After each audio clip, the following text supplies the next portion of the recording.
Hello guys, welcome to Barca Forever, the channel that brings you all the news, updates and just general discussions surrounding the world of the blue and red. The best team in the world, FC Barcelona. Let's get into it. That international break is over, guys, and we're glad to be back to club football with our biggest news, sad news being that Rafinha is going to be out for about 5 weeks with a hamstring injury. Obviously, the saddest news that we have going into this run of games where we are going now into the final stretch of the season. This is obviously not a very good situation for us, adding to what Rafinha gives to the team. He's a very impeccable player, a very important player for us, a leader, a true captain for us, somebody who is going to be leading from the front. And for all the things that Hansi Flick loves Rafinha for, those things are going to be truly missed. So I guess now it's a time for him to reshuffle, because I'm sure he had him as one of the players that would have been at the top of the pile in terms of the thoughts that he was going to lay out for his plans on the pitch. Not the most ideal situation to be facing right now, looking at the schedule that we're going to go through in April. From the 4th to the 14th alone, in a 10-day period, we play 4 games. That's a lot. That's 4 games split between 2 different competitions. And within those 4 games, we're going to face Atletico Madrid 3 times. Now, these 3 matches that have now been termed the big 3 are really going to be the focus of my video. Obviously, the first game is the La Liga match that we are going away to the Metropolitano. And the other 2 concerned are the Champions League games, where we'll have to face them home and away, both at Metropolitano and the Camp Nou, with the first leg taking place at the Spotify. From the Barcelona perspective, I do not see the approach changing much within these 3 games. I see a Hansi Flick side that will be expected to have a high line, of course, that is expected to press high, that is expected to just outscore the opponent essentially. And that's what I expect from all these 3 matches in terms of the approach that Barcelona is going to have coming into these 3 games. And I'm sure we can all agree that a Hansi Flick side only knows one gear, and that gear is go. And so that's why I expect that Hansi Flick will want to go for all 3 points. He will want to go for all full intensity. That's what he's going to tell the team. Obviously, just to keep that cushion of the lead that we have ahead of Real Madrid will give us just a little bit of leeway also to just navigate through the other matches as well. Even though it might not be the same tournament, but it helps in terms of just keeping a free state of mind, knowing that you've just got the results that you needed and you've got them behind you, and now you can focus on the next thing. And now, don't get me wrong, guys, one game does not determine another. And I'm sure with the professionals, they'll be taking it one game at a time. I'm just saying that for Barcelona, with the tradition that we know a Hansi Flick team to be and the approach they have, I expect them to go through these 3 games with so much intensity and so much focus on trying to work that high line and press as much as they can.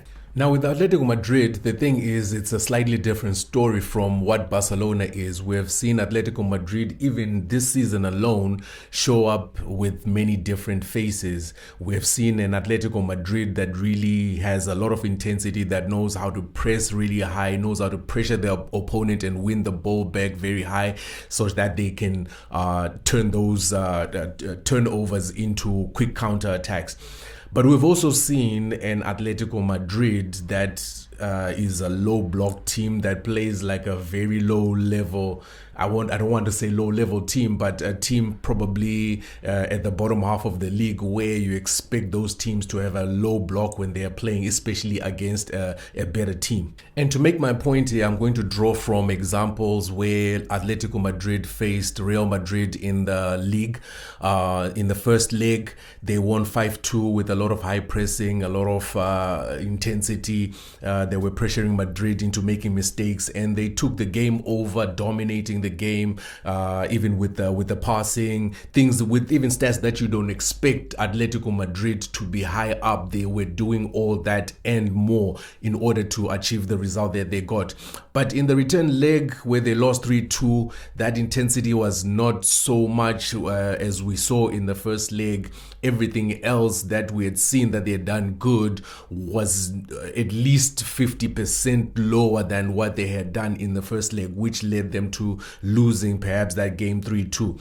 And the other two examples are probably even more prominent, and those are the Copa del Rey matches that they played versus FC Barcelona, where they totally destroyed Barcelona by the first half of that Copa del Rey match.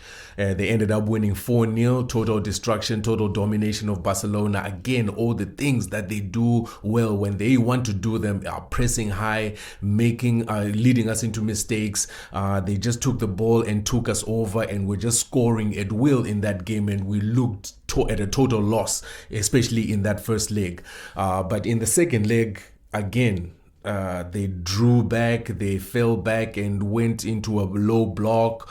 It didn't really bode well for them because they really didn't have an outlet each time they got the ball. They didn't have an outlet to relieve them. So Barcelona were just getting the ball and bombarding them and keeping them under pressure consistently.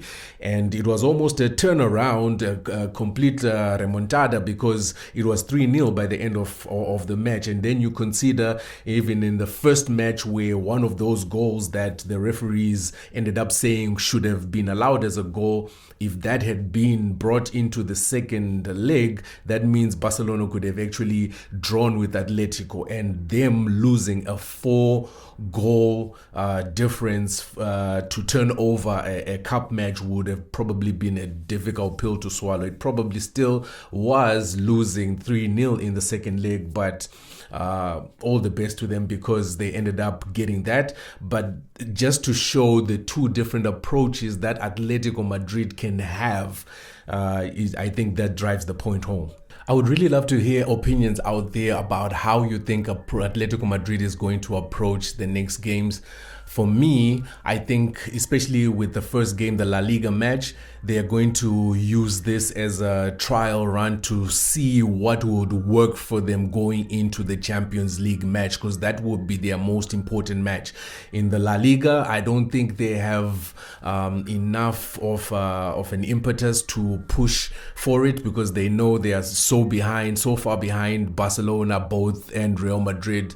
For them to be fighting for the title, they are actually fighting Villarreal to be for that third spot, and probably that is the concentration of where their battle is. So they're not really thinking about La Liga anymore. So they will probably use this match as a trial, as I've said, to see what things will work against Barcelona in the quarterfinals. So I expect this La Liga match to again go back to the winning formula that they had. I think any team will draw from something that they know they have done well before, and that was the first leg of that Copa del Rey when they beat us 4-0. I think they will try and go back to that approach, high intensity. They will try to press us high. They will try to make us make mistakes. They'll try and hold the ball as much as they can. They'll also try to play almost a possession ball type of football like Barcelona, just to hold and keep control. As long as you're also keeping Barcelona away from the ball, they cannot hurt you. So I think that's the approach that they will really go for,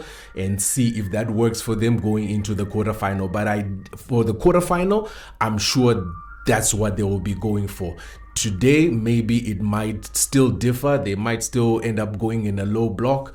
I'm not sure, but in the quarterfinal, I would like to believe that they are going to be full intensity and full on. You guys let me know what you also think about the approach that Atletico is going to have, and if you think they're going to be intense, if you think they're going to be timid as they are as usual, and not be as resourceful with their individual qualities.